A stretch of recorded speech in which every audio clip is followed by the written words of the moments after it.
যিনি বাংলাদেশের স্বাধীনতার ঘোষণা দিয়েছিলেন এবং একটি বদ্ধ অবস্থা থেকে একদলীয় শাসন ব্যবস্থাকে বহুদলীয় শাসন ব্যবস্থায় তিনি নিয়ে এসেছিলেন দেশকে, জাতিকে, এবং দেশের গণতন্ত্রকে উন্মোচিত করেছিলেন, জনমানুষের কাছে খুলে দিয়েছিলেন।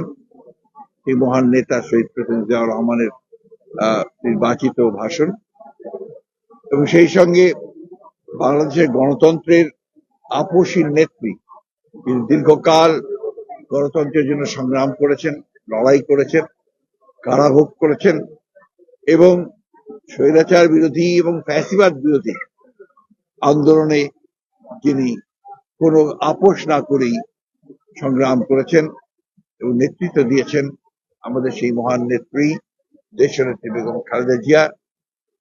তার ভাষণের উপরে এই বই দুটি এবং আরেকটি আমার নিজের লেখা জিয়াউর রহমানের উপরে লেখা বই। আমরা আজকে অত্যন্ত আনন্দিত এই জন্যে যে বিগত প্রায় ১.৫ দশক ধরে একটি ফ্যাসিবাদী সরকারের অধীনে থেকে আমরা আমাদের যে চিন্তাগুলোর প্রকাশ আমরা করতে পারিনি, আমরা গণতন্ত্রের কে আমরা প্রতিষ্ঠিত করতে পারিনি, এবং একই সঙ্গে এই দেশে একটা ফ্যাসিবাদ প্রতিষ্ঠিত করা হয়েছিল। সেখান থেকে ছাত্র জনতার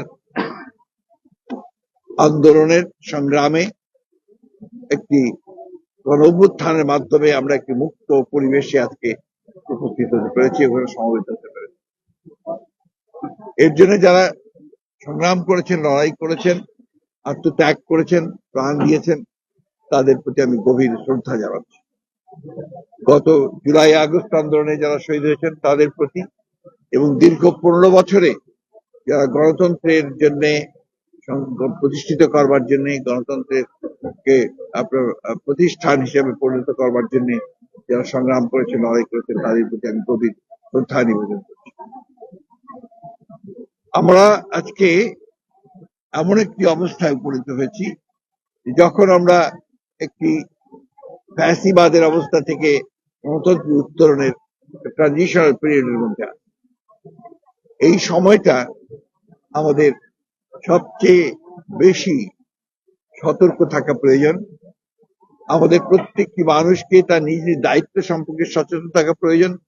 বিশেষ করে এই আন্দোলনের সঙ্গে যারা জড়িত ছিলেন তাদের অত্যন্ত আমি মনে করি যে দায়িত্বশীল ভূমিকা পালন করবার একটা দায়িত্ব রয়েছে। আজকে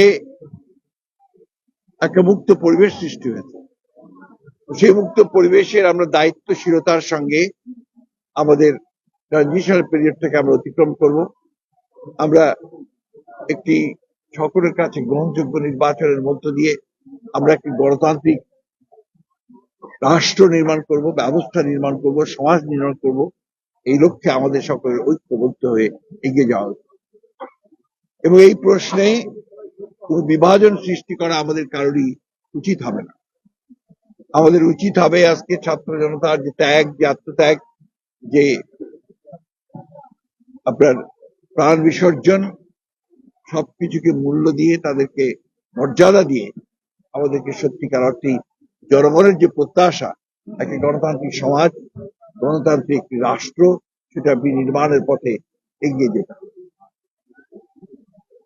আমি আবারও আন্তরিকভাবে ধন্যবাদ এবং কৃতজ্ঞতা জানাতে চাই এই বইয়ের যে প্রকাশনা যিনি করেছেন, আমাদের জহির দীপ্তিকে, এই বইগুলো প্রকাশ করবার জন্য।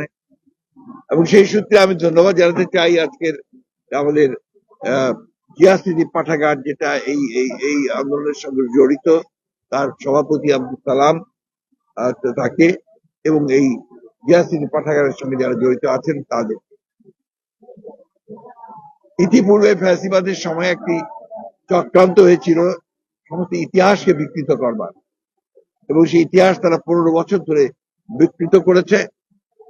কিন্তু আনন্দের কথা যে আসলে ইচ্ছা করলেই, বিকৃত করলেই আপনার সঠিক ইতিহাসকে কখনো আপনার ভুলে যাওয়া যায় না।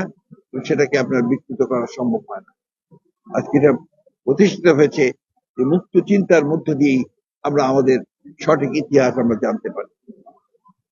শহীদ প্রেসিডেন্ট জিয়াউর রহমানের ভাষণ বা তার কীর্তি এগুলো অত্যন্ত আপনার গবেষণার বিষয়, এবং তার অতি অল্প সময়ের দেশ পরিচালনার সময় আমরা দেখেছি যে কি অসাধারণ সততা, ব্যক্তিত্ব সম্পন্ন এবং দূরদৃষ্টি সম্পন্ন, প্রজ্ঞা সম্পন্ন একজন রাষ্ট্রনায়ক তিনি ছিলেন। অতি অল্প সময়ের মধ্যেই তিনি বাংলাদেশকে সত্যিকার অর্থে একটা আধুনিক গণতান্ত্রিক রাষ্ট্রে পরিণত করবার চেষ্টা করেছিলেন। আমরা দেখেছি দেশনেত্রী বেগম খালেদা জিয়া 9 বছর সেই স্বৈরাচার বিরোধী সংগ্রাম করে রাজপথে থেকে সারা বাংলাদেশে চারণ কবির মতো গণতন্ত্রের গান গেয়ে তিনি গণতন্ত্রকে মুক্ত করেছিলেন, এবং তার মাধ্যমেই কিন্তু গণতন্ত্র আপনার সংসদীয় গণতন্ত্রের প্রবর্তন হয়। আজকে সংস্কারের কথা এসেছে, এবং সংস্কার অবশ্যই আমরা মনে করি যে রাষ্ট্র মেরামতের জন্য সেই পরিবর্তনগুলো দরকার, এবং এটা উপলব্ধি করেই আমাদের দেশনেত্রী বেগম খালেদা জিয়া 2016 সালে তিনি ভিশন 2030 দিয়েছিলেন, যেটা রাষ্ট্র সংস্কারের কথা বলা ছিল।